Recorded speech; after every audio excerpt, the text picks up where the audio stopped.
Hey y'all, I'm back with more hearts. So this time I wanted to share another way I like to make hearts, and this is with watercolor.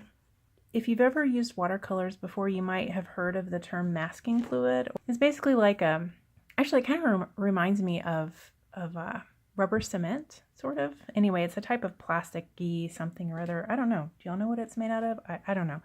Anywho, you paint it on, it's liquid, and then it protects your lights basically when if you're using a white watercolor paper. So when you paint, you can freely let the watercolor go all over your page, and it will not absorb into the parts of the paper where you've put the masking fluid. And then when everything's dry and you're ready to actually paint those light areas, then you can come back and basically rub it off with your fingers, and voila, you have fresh paper that has not been touched with watercolor. Well, I'm using a similar technique to that, except that I'm just using stuff that you probably have around your house. And so what you'll need to make hearts like this is some watercolors, and you can use any kind of watercolors. It doesn't have to be anything special. You need some sort of masking tape. So I've used like just plain old, this is Duck brand masking tape. I experimented with lots of different ones just to see if I like something better, and so far I haven't really liked one better than the other. Here's some of the blue type of painter's tape that's a little more gentle a lot of times on paper, although I haven't noticed that this masking tape has damaged my paper. So you may want to experiment with what you have and what paper you have, and make sure that it's not going to actually rip your paper when you take it off, because we're going to use it and then remove it. I also have some of this delicate surface type of frog tape. I've used this on certain papers when I've watercolored just to adhere it down to my board so it doesn't move around. And some papers I've used would be damaged with other tapes, and so I found that this is helpful. Anyway, that's why I have it in my stash. So I thought, oh, what the heck, I'll just, try it too, see what happens. And then sticker paper. So this is a heavier duty sticker paper, because it's the kind that you print shipping labels on, and so you can get other types of stickers, like, for name tags and stuff, that I think are a little less tacky. So some of my hearts have stuck to the table because I want them to come off of my paper when I do this.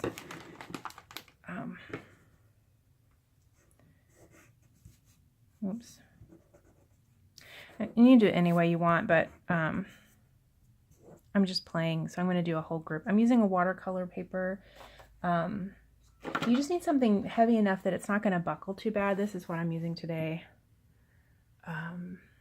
Another paper I like to use, one of my faves, is resume paper. I like to use cotton resume paper. And this is 100% cotton paper, but I've also used like the blends that are like 25% cotton resume paper. I like using this for journals and stuff because the paper is lightweight, but yet it holds the water really well. I mean, it'll let me do pretty heavy washes and stuff without it doing too much buckling.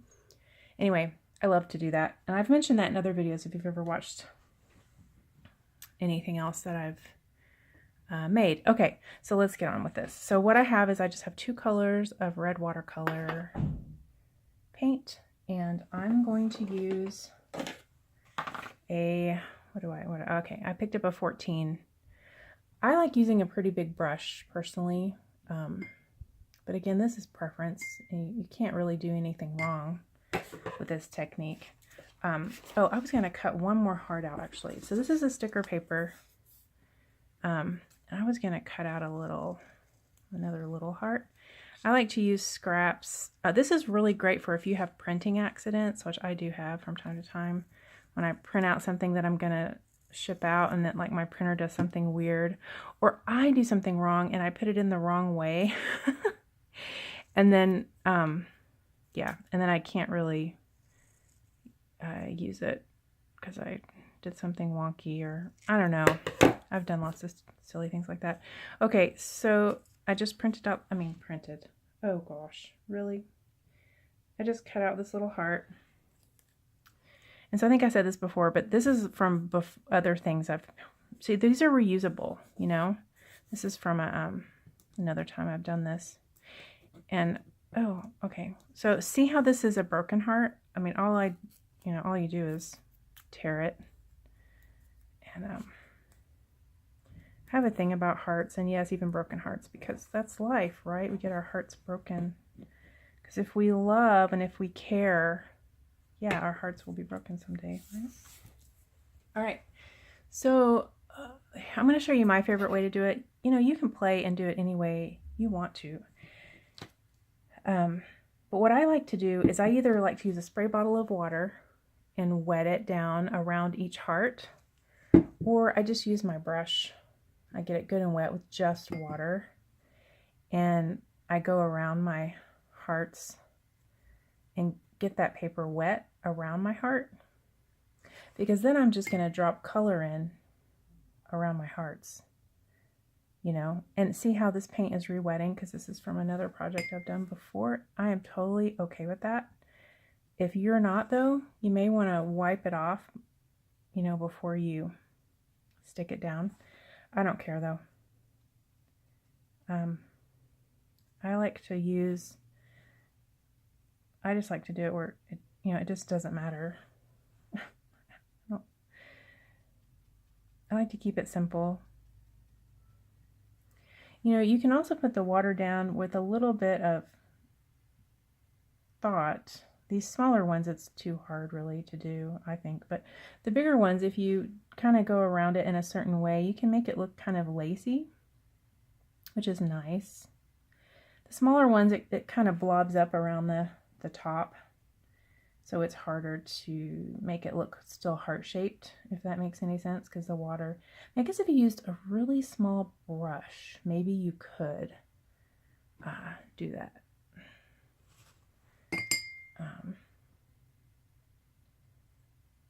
Okay, I'm going to try to do this really quick and not be too talkative, because it really is super quick and easy, and I don't want to make this into something complicated. You know, I think that just lifted up, y'all, so we'll have to see. But I think my sticker, I don't think I had that pressed down good, so I think I'm gonna have my paint go inside this heart, so we'll have to see once it dries. Okay, once I get it wet the way I want, then I'm gonna come in and I'm just gonna plop color. I mean, I think I got a little too much paint on that brush. I mean, I want quite a bit of paint on it, because I'm literally... One of the beautiful things about watercolor, I mean, I just love watercolor, but is that it kind of has a mind of its own, and there's things you can do to control that to some degree, you know, and take advantage of what each pigment will do, because, you know, pigments react a little differently too, especially if you blend them together. So you can do stuff to create neat effects based on what the pigment's going to do and what your water's going to do. But then there's always these surprises that happen, you know, that you just never know really until it's done, until it's dry, because the pigments are going to move and change until it's dry. So you just never know. Now see, that one, I want more water in this one. So, you know, just experiment and see. You see how my brush is flicking, which it's really fun with watercolor to do that too. You know, just experiment and see what, you know, what you like and what makes you happy when you do this. Because, you know, some techniques I may like and you may think, gosh, that looks weird. Why would you want to do that? So, yeah, so I'm going to keep doing this, and I'll probably speed this up so you don't have to watch me do this at real time. But, and then I'll come back when it's all dry and show you what the finished product looks like.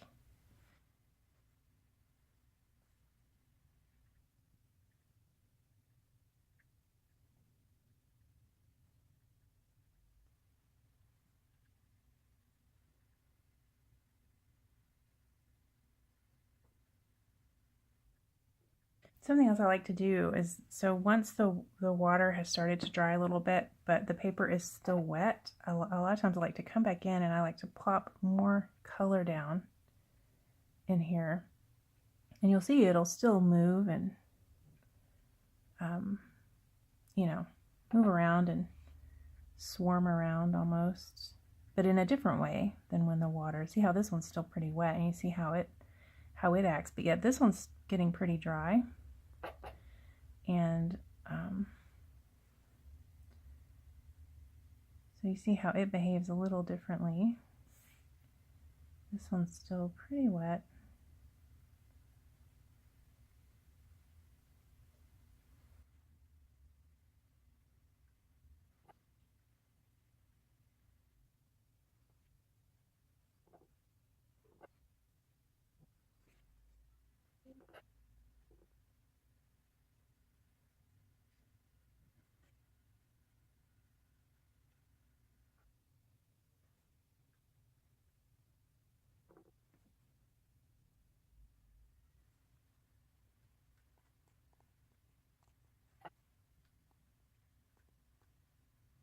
So instead of just plopping color with your, plopping water with your brush, you can also spray it. And so I thought I would show you a little how it looks different. And also this time I'm using the resume paper, like I mentioned earlier, instead of the watercolor paper. And okay, this may take me a second to,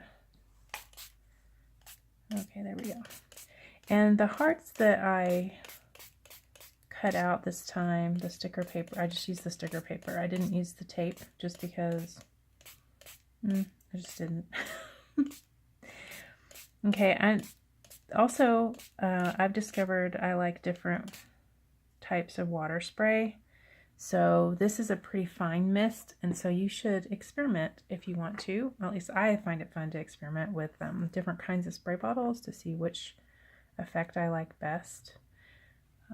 So I'm going to take a quick little peek. Yeah, it looks like it's pretty wet. I'm having a hard time seeing in this light, but I think so. And this right here, my sticker kind of broke because I slightly repositioned it and it kind of broke. So it'll be interesting to see what happens to that heart.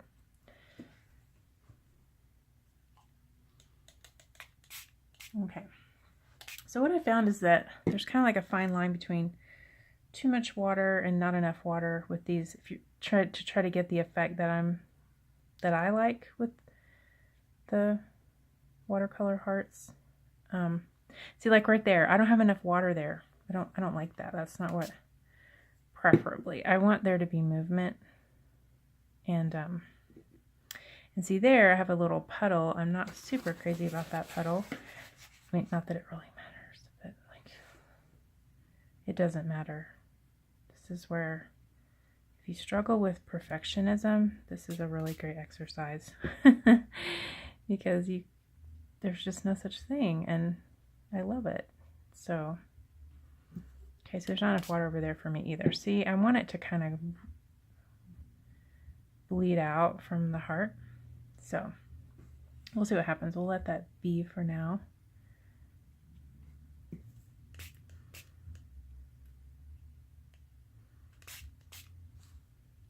Now this resume paper does buckle some, if you notice.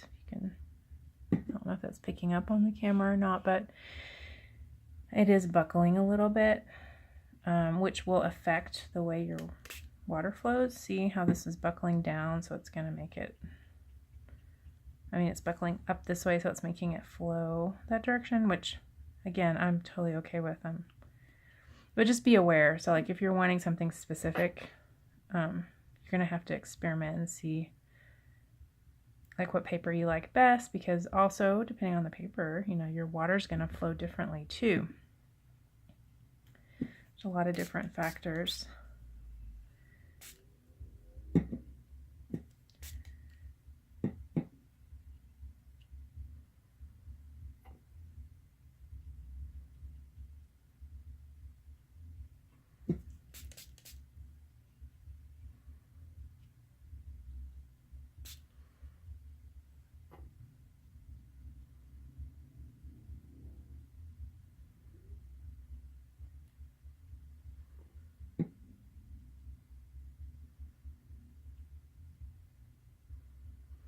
And also, just an FYI, if you've never worked with watercolors before, you see how these two puddles are touching. So what's going to happen is that this is going to migrate into this puddle. I'm totally okay with that. But like if you wanted it to be isolated for whatever reason, like this one isn't quite isolated either, but like if you wanted to do something and cut it out, or if you wanted to have something next to it later that you're going to paint or glue on or something and you don't want it, so just be careful where your water goes, because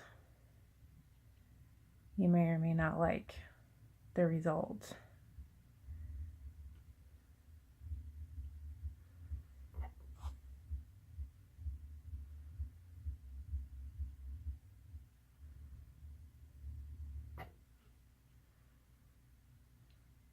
I've had a lifelong fascination with hearts, I think. I mean, at least from what I can remember.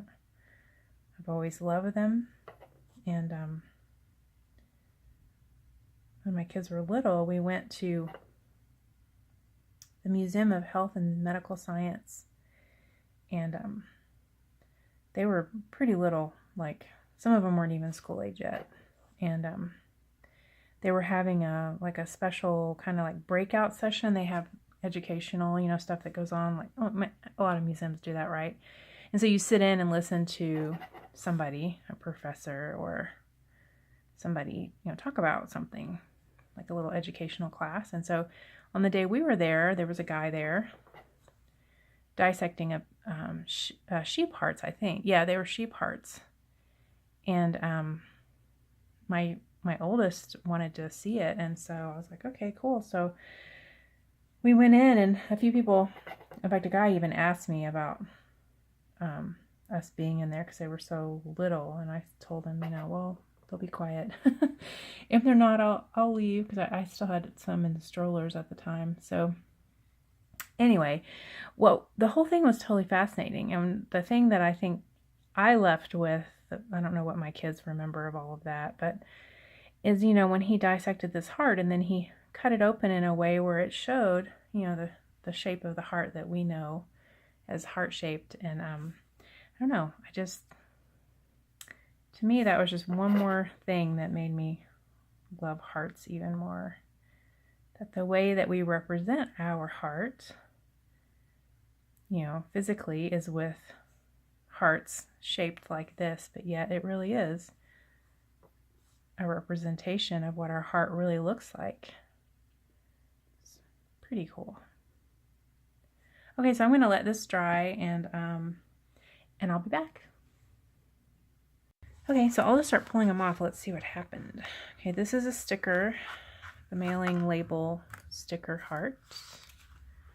This is masking tape, just like plain old masking tape. Here's some of that blue tape.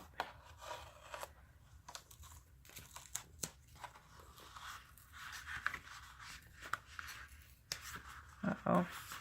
So this is the watercolor paper too that I'm using. So looks like masking tape I kind of damaged my paper a little bit. But there's more of the label sticker. One thing I like about the label is if you wanted to do a broken heart, I feel like it does a better one than like the tape, because it's, paper, I guess. That's why it does that.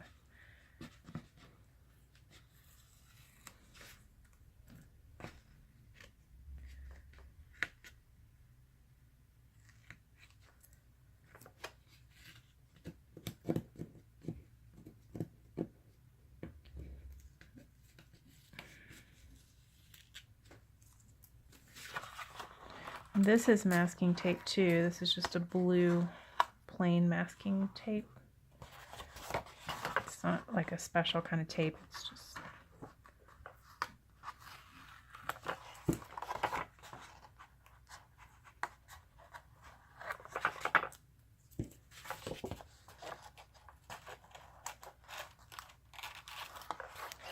okay, so this is the one that's ripped in half. I don't think it was sealed down good.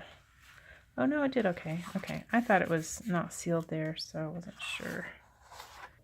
Okay, and here's the other one I did. This is all the sticker labels, and I also did this on the resume paper, so it's definitely lighter weight, and it does have some buckling, a little bit of buckling. So the stickers came off the resume paper really well, and the resume paper was the one where I used the spray bottle to put the water on, and you can see that compared with the one I used the paintbrush water application, and see how different it is. So since I was doing random hearts, I decided to use these hearts by cutting them out, and so I just start playing, and trial and error is really what I do every time I experiment and have fun and do stuff like this, which is kind of like brainless activity. You just experiment, you don't think too hard. So that envelope that you see in the background, it's a gold envelope. It was recycled, and so I like to use that and old paper and just play as I'm layering to see, how I'm going to use those. So as you see, I'm cutting this one out, that second heart, the broken heart. I actually used scissors to cut that one. Another one that I'm cutting, and I'm just playing. I love to just see what it's going to look like.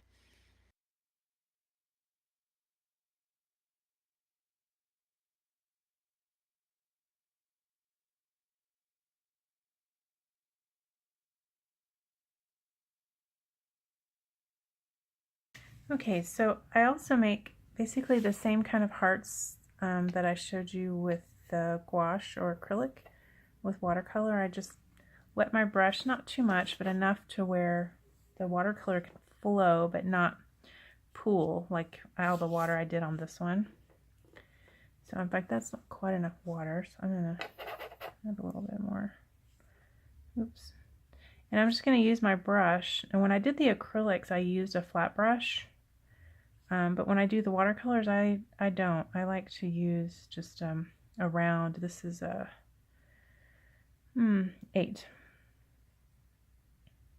But I mean, you can use anything you want. I mean, you probably could use a flat brush with the watercolor. I just never have, I guess, that I remember. But you do the same thing with the. I just lay I mean, if you want to do like super simple with no strokes, basically brush strokes, is that you just lay your brush that way and then lay it over it like that, and that's it. And it has kind of a fat bottom, so I mean, you could. Oh, that didn't sound very good, did it? It doesn't come down to that V very well on that one, did it? Okay, let me try that again. So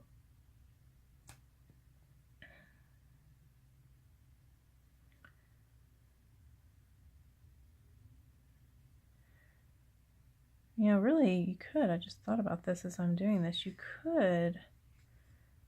Let me turn it around this way because I don't want to do a back upside down one. But you could, instead of, you could turn your paper upside down. Let's see. Can I do this? Let's see.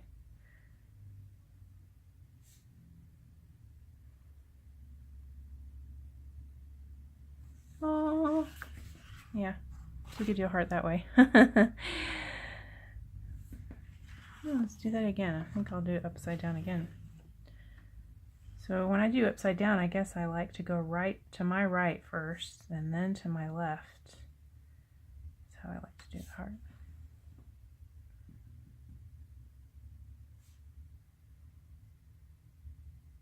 Oops. Anyway, so I hope you have some fun making some hearts, doodling hearts with watercolor.